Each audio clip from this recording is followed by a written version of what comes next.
with same ideologies, same tactical styles.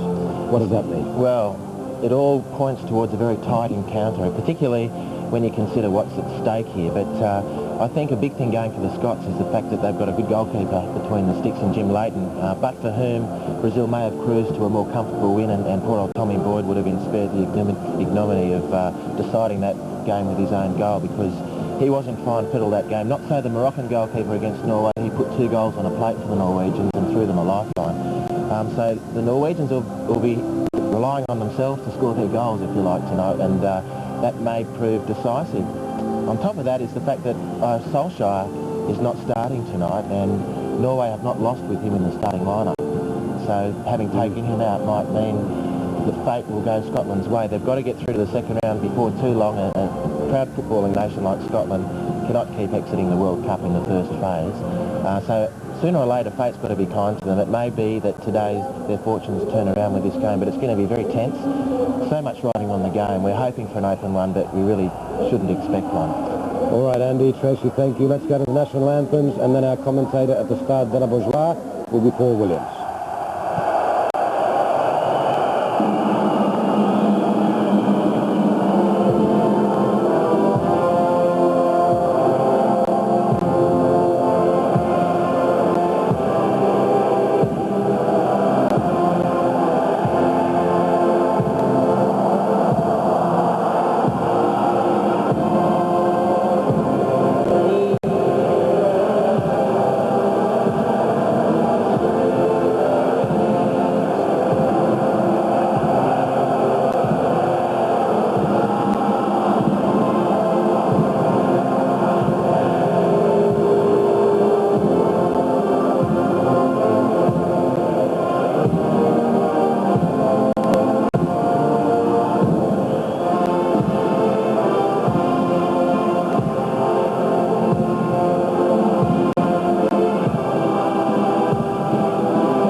Well, the second game in the group phase brings with it a fresh set of priorities for coaches to deal with.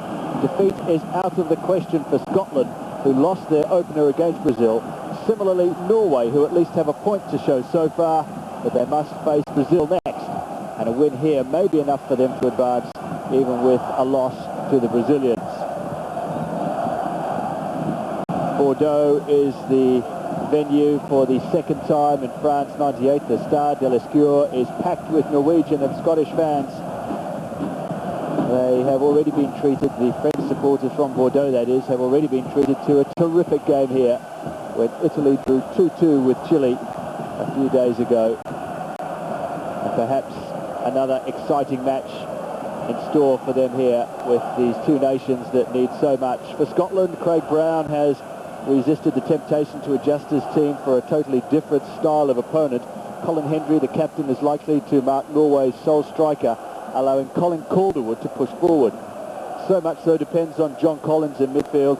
He plays his 51st international tonight, but 8 of Scotland's starting 11 are 30 years of age or over. For Norway, Egil Olsen has made 3 changes since the draw with Morocco, all of them in his 5-man midfield. Vidar Riseth, Brostrand and Stahl Solbakken all get their chance to impress, with the extent of the changes surprising many people. The back 4 remains identical, as does the lone striker, the growing talent of Toure and Flo. Well, there has been some animosity in the press between the two camps, so perhaps Laszlo Wagner of Hungary will have quite a feisty match to adjudicate here today.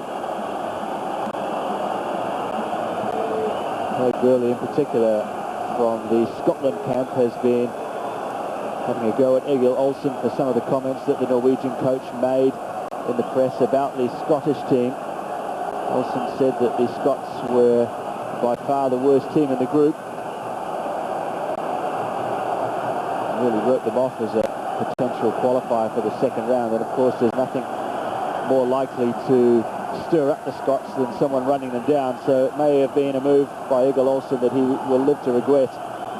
We shall see. And Craig Burley was furious about that, and he came out very strongly in the press. And ironically, Olsen may be coaching Burley's club next season in Celtic, so there'll be more to hear on that one down the track, I'm sure.